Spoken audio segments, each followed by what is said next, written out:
Hello everyone, আসসালামু আলাইকুম। কেমন আছেন? আজকে ছোট্ট একটা রান্নার ব্লগ নিয়ে হাজির হয়ে গেলাম আপনাদের মাঝে। আজকে রান্নাতে ছিল চিংড়ি মাছ ভুনা এবং কলমি শাক ভাজি। প্রথমে পেঁয়াজ মরিচগুলো ভেজে নিয়েছি, তারপরে লবণ দিয়ে আদা রসুন দিয়ে একটু ভাজা ভাজা করে নিচ্ছি। আদা রসুনটা দিয়ে সুন্দর করে ভাজা ভাজা করে তারপরে পানিটা দিয়ে নেব। পানিটা দিয়ে তারপরে মশলাগুলো দিয়ে দিব। পানিটা দিয়ে একটু নাড়াচাড়া করে তারপরে দিয়ে দেব হলুদ, মরিচ, ধনিয়ার এইগুলোর গুঁড়া দিয়ে দিব।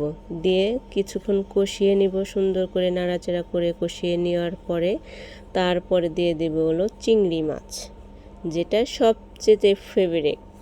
চিংড়ি মাছটা আমার খেতে ভীষণ ভালো লাগে, অনেক ভালো লাগে, যার কারণে চিংড়ি মাছটা সুন্দর করে কষিয়ে নিব। এখন কষিয়ে অনেকক্ষণ ভরে কষিয়ে নিয়েছি। তারপর দিয়ে দেব টমেটো দিয়ে কিছুক্ষণ কষানোর পরে, ফ্রোজেন টমেটো তো তার জন্য এরকম দেখাচ্ছে। টমেটোটা দিয়ে অনেক সময় ধরে কষিয়ে নিয়েছি। কষিয়ে তারপরে দিয়ে দেব ঝোলের পানিটা দেওয়া হয়ে গেলে কিছুক্ষণ বলক দিয়ে নিব। কিছুক্ষণ আর কি তরকারিটা ফুটবে, ফোটা শেষে এই তো তরকারিটা প্রায় হয়ে আসছে। এখন দিয়ে দেব ধনিয়া পাতা দিয়ে কিছুক্ষণ রেখে নামিয়ে নিব। তো আমার চিংড়ি মাছ ভুনা অলমোস্ট ডান। দেখে বলবেন কেমন হয়েছে। এখন বসিয়ে দেব কলমি শাক।